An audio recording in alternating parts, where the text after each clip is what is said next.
Kali ini kita akan membahas mengenai finding alternative methods to presenting. Meskipun presentasi yang dirancang dengan baik dapat menjadi metode yang efektif untuk training, namun ketergantungan terhadap presentasi dapat membuat peserta menjadi bosan dan pembelajaran menjadi terbatas. Oleh karena itu, kita dapat memperkuat presentasi kita dengan beberapa metode. Terdapat 8 metode yang dapat kita gunakan untuk melakukan presentasi, yaitu demonstration, case study, guided teaching, group inquiry, information search, study group, jigsaw learning, dan learning tournament. Mari kita bahas satu persatu. Halo, perkenalkan nama saya Marfa. Saya mahasiswa psikologi Universitas Krisna-Renata. Yang pertama adalah demonstration. Alih-alih membicarakan mengenai fakta, konsep, atau prosedur, trainer dapat memperagakan suatu tindakan untuk menyampaikan informasi. Dengan melibatkan peserta dalam demonstrasi, trainer dapat membantu peserta untuk benar-benar memahami mengenai pembelajaran yang relevan. Keuntungan dari demonstration adalah kita tidak hanya menjelaskan suatu materi, namun kita juga dapat memperlihatkan materi tersebut.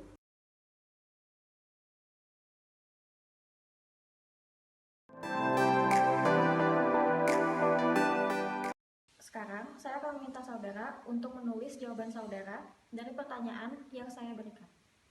Mari kita mulai ya.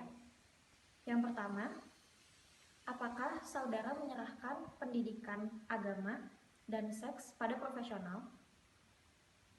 Apakah saudara sering atau jarang menghabiskan waktu dengan keluarga atau teman saudara?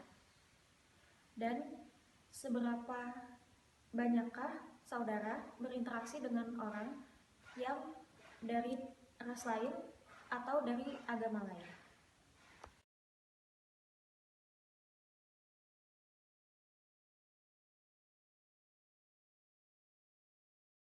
Pada metode ini, trainer dapat memberikan penjelasan mengenai suatu situasi nyata atau fiktif, termasuk dengan detail yang cukup untuk memungkinkan peserta agar dapat menganalisis suatu masalah yang terlibat. Trainer juga dapat menyelipkan informasi-informasi yang ingin dia sampaikan pada presentasi. Manfaat utama dari studi kasus adalah suatu informasi yang abstrak dapat disajikan secara konkret.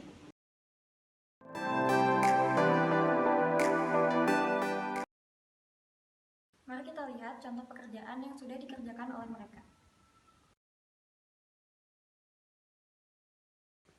Untuk contoh case study, saya akan melampirkan kasusnya di sebelah sini.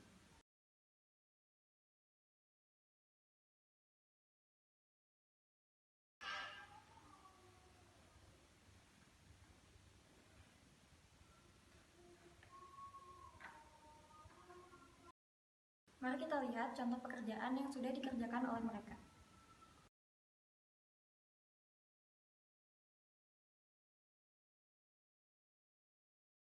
Selanjutnya adalah guided teaching. Pada metode ini, trainer dapat menanyakan serangkaian pertanyaan untuk memanfaatkan pengetahuan peserta dan mengambil hipotesis serta kesimpulan dari peserta. Kemudian, trainer dapat membandingkannya dengan poin-poin yang ia pikirkan. Dengan demikian, trainer menjadi mengetahui apa saja yang sudah diketahui dan dipahami oleh peserta sebelum trainer membuat poin-poin instruksionalnya sendiri. Metode ini menggunakan teknik pembelajaran Socrates, sehingga mendorong self-discovery.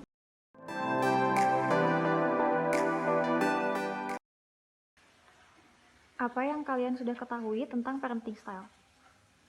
Yang saya ketahui tentang parenting style itu merupakan seluruh cara perlakuan orang tua terhadap anaknya dalam upaya mendidik anak. Jadi parenting style sendiri mempengaruhi seberapa baik anak dapat membangun nilai-nilai dan sikap-sikap. Parenting style juga merupakan gabungan dari dimensi pengasuhan parenting warmth dan parenting control. Kalau menurut saya, parenting style itu cara mendidik orang tua dalam mendidik Jadi caranya itu berbeda-beda dan ada beberapa tipenya. Halo, saya Dewi. Sekarang saya akan menjelaskan metode group inquiry, information search, dan metode study group. Metode yang keempat adalah metode group inquiry. Pada metode ini, trainer memberikan tantangan kepada peserta untuk merancang pertanyaan mereka sendiri. Kemudian, trainer akan menjawab pertanyaan-pertanyaan tersebut. Jika pengetahuan yang dimiliki oleh peserta mengenai materi ini sedikit, trainer bisa memberikan materi ini terlebih dahulu kepada peserta. Pemberian materi ini bertujuan untuk meningkatkan rasa ingin tahu dan ketertarikan peserta untuk merancang pertanyaan. Sediakanlah waktu yang cukup bagi kelompok untuk membentuk pertanyaan. Metode ini juga dapat dilakukan pada setting virtual, di mana nantinya peserta akan mengunduh bahan pembelajaran secara online. Berikut ini adalah pedoman untuk melakukan group inquiry. Yang pertama, berikanlah handout kepada peserta. Seperti yang sudah dijelaskan sebelumnya, pemberian handout bertujuan untuk meningkatkan rasa penasaran pada peserta. Oleh karena itu, pilihlah handout menarik, seperti yang berisi grafik, diagram, atau teks yang terbuka untuk berbagai macam interpretasi. Yang kedua, mintalah peserta untuk mempelajari konten secara berpasangan atau dalam kelompok kecil. Jika training dilakukan dalam setting virtual, mintalah peserta untuk mempelajari materi terlebih dahulu sebelum sesi dimulai. Kemudian, tempatkanlah mereka ke dalam breakout room. Lalu, mintalah kepada setiap kelompok untuk menuliskan catatan dan menuliskan pertanyaan-pertanyaan tentang apa yang tidak mereka mengerti. Jika waktunya terbatas, kombinasikanlah kelompok-kelompok kecil tersebut, supaya setiap anggota dapat saling membantu anggota lainnya. Yang ketiga adalah jawablah pertanyaan-pertanyaan dari peserta. Karena inti dari metode ini adalah trainer mengajar melalui jawaban-jawaban yang diberikannya. Trainer bisa mengumpulkan jawaban dan kemudian menjawabnya, lalu menjelaskan konten kepada peserta. Yang keempat, jika trainer merasa bahwa peserta akan mengalami kebingungan ketika harus mempelajari materinya secara mandiri, trainer bisa memberikan informasi tambahan yang dapat mengarahkan mereka agar dapat membentuk pertanyaan. Lalu yang kelima, jika training dilakukan dalam setting virtual, jangan lupa untuk memberikan email yang berisi materi kepada peserta.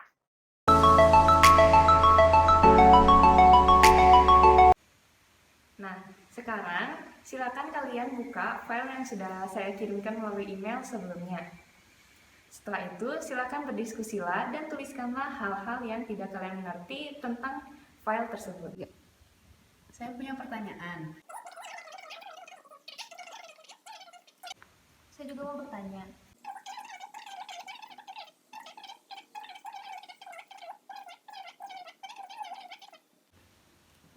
Pertanyaan yang bagus. Jadi, jawaban dari pertanyaan Rahel adalah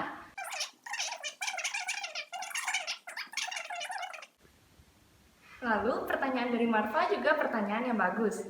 Jawaban dari pertanyaan Marfa adalah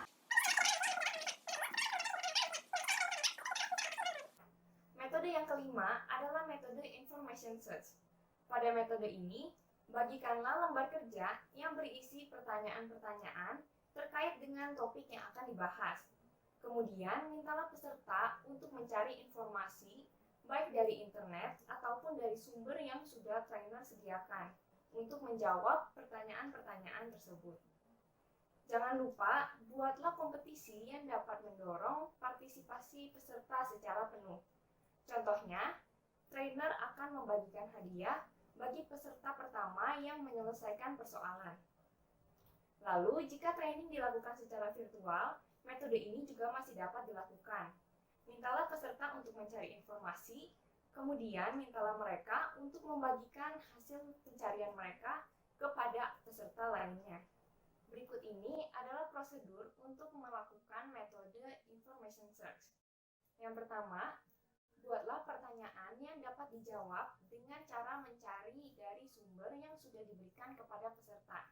Nah, sumber-sumber ini bisa meliputi website, textbook, dokumen organisasi, majalah, video online, ataupun lainnya. Yang kedua, mintalah peserta untuk mencari informasi dalam kelompok kecil.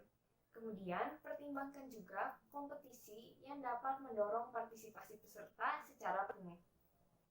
Yang ketiga, reviewlah jawaban dalam kelompok besar. Perluas juga jawaban agar cakupan pembelajaran semakin meluas.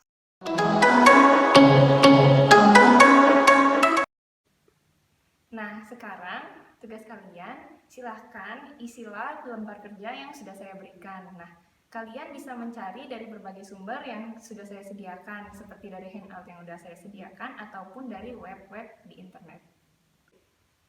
Nah, sekarang mereka sedang berdiskusi untuk mengerjakan soal-soal di lembar kerja.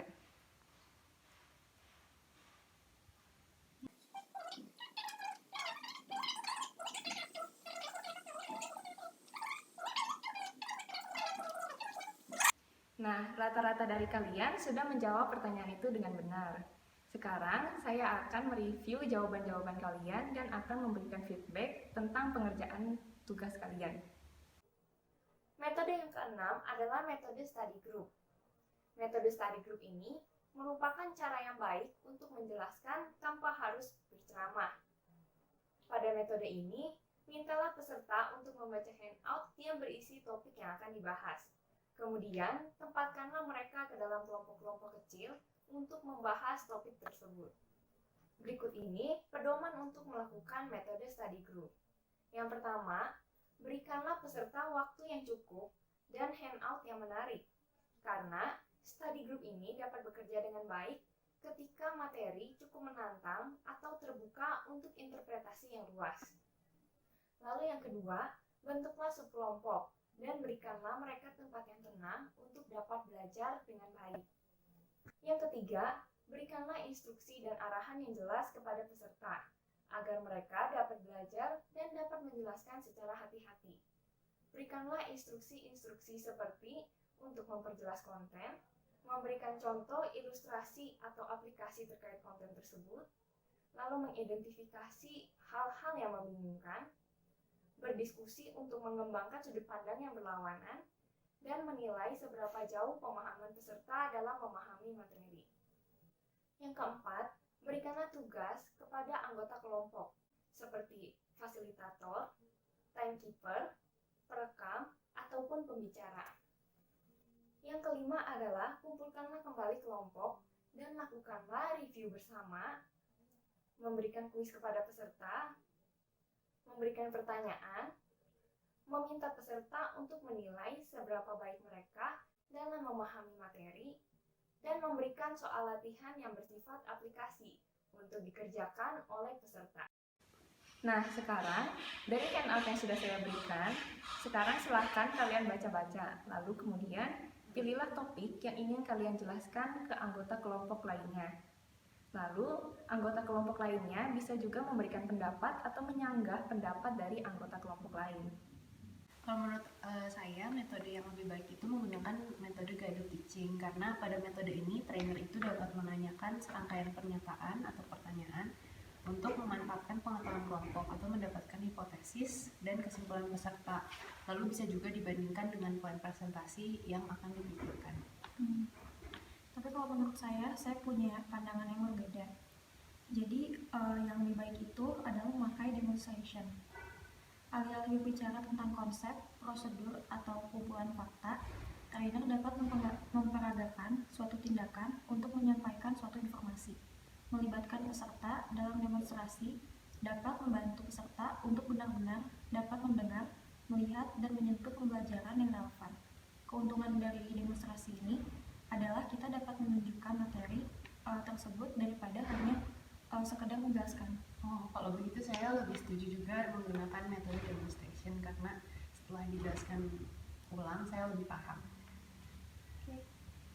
Nah, setelah kalian berdiskusi tadi, banyak sekali pendapat atau masukan yang diterima. Sekarang saya akan mereview materi dan juga akan memberikan latihan kepada kalian agar kalian bisa menentukan metode mana yang lebih tepat untuk digunakan. Nama saya Rahel, sekarang saya akan menjelaskan materi berikutnya, yaitu jigsaw learning. Jadi jigsaw learning merupakan variasi dari belajar kelompok yang dengan cara membagi materi ke masing-masing anggota kelompok. Jadi misalnya dalam suatu kelompok terdapat A, B, C, dan D. Lalu A akan mendapatkan bagian untuk materi yang pertama, B untuk materi yang kedua, dan seterusnya. Lalu nanti masing-masing dari anggota kelompok tersebut akan bersatu dengan anggota kelompok lain yang juga mendapatkan materi yang sama. Misalnya, A mempelajari materi yang pertama lalu bergabung dengan anggota kelompok lain yang juga mempelajari materi yang pertama. Kemudian mereka akan berdiskusi dan setelah itu baru mereka akan kembali ke kelompoknya masing-masing untuk menjelaskan materi yang telah mereka pelajari. Saya akan mendemonstrasikan contohnya. Jadi, berdasarkan hasil diskusi dengan kelompok lain yang membahas tentang demonstrasi, kesimpulan yang didapatkan itu demonstrasi adalah tindakan untuk menyampaikan sebuah informasi yang melibatkan peserta. Nah, demonstrasi ini dapat membantu peserta untuk benar-benar dapat mendengar, melihat, dan menyentuh pembelajaran yang relevan. Kalau menurut kelompok saya yang sudah saya bahas tadi, guided teaching adalah pada metode ini trainer dapat menanyakan serangkaian pertanyaan untuk memanfaatkan pengetahuan kelompok atau mendapatkan hipotesis dan kesimpulan peserta. Lalu, bandingkan dengan poin presentasi yang dipikirkannya. Metode ini memungkinkan trainer untuk mengetahui apa yang sudah diketahui dan dipahami oleh peserta sebelum membuat poin instruksional. Karena menggunakan teknik pengajaran Socrates, jadi metode ini mendorong self-discovery. Oke, sekarang saya lebih mengerti tentang guided teaching. Yang berikutnya, yang terakhir adalah learning turnamen. Jadi di sini tujuannya supaya pembelajaran tidak membosankan. Tim akan dibentuk sebagai tim kompetisi. Jadi di sini akan dibagi misalnya tim A dan tim B. Mereka akan berkompetisi satu sama lain. Sebelumnya mereka akan diberikan waktu untuk mempelajari terlebih dahulu materi, kemudian baru akan dijadikan seperti kuis. Jadi masing-masing tim akan mendapatkan poinnya masing-masing. Seperti itu. Lalu kemudian tim A misalnya mendapatkan poin yang lebih unggul, berarti mereka lah yang menjadi pemenang dalam kompetisi ini. Lalu begitu juga sebaliknya, apabila tim B mendapatkan poin yang lebih banyak dan pemahaman materi yang lebih baik, maka tim B yang akan menjadi pemenang dalam kompetisi ini. Jadi turnamen ini merupakan cara belajar yang lebih menarik. Saya akan menunjukkan contoh dari learning turnamen ini. Jadi satu orang akan berperan sebagai kelompok 1 dan satunya lagi akan berperan sebagai kelompok 2. Apa itu demonstrasi? Saya dari kelompok 1 mau menjawab. Jadi menurut kelompok saya, demonstrasi itu kegiatan di mana trainer menanyakan serangkaian pertanyaan untuk memanfaatkan pengetahuan kelompok atau untuk mendapatkan hipotesis dan kesimpulan. Saya dari kelompok 2 ingin menjawab. Jadi yang benar itu demonstrasi adalah tentang konsep, prosedur, atau kumpulan fakta yang dapat trainer gunakan untuk suatu peragaan tindakan untuk menyampaikan suatu informasi. Melibatkan peserta dalam demonstrasi dapat membantu peserta untuk benar-benar dapat mendengar, melihat, dan menyentuh pembelajaran yang relevan. Jadi demikian metode-metode presentasi yang bisa kalian pilih. Semoga kalian dapat menemukan metode presentasi yang paling sesuai dengan diri kalian ya.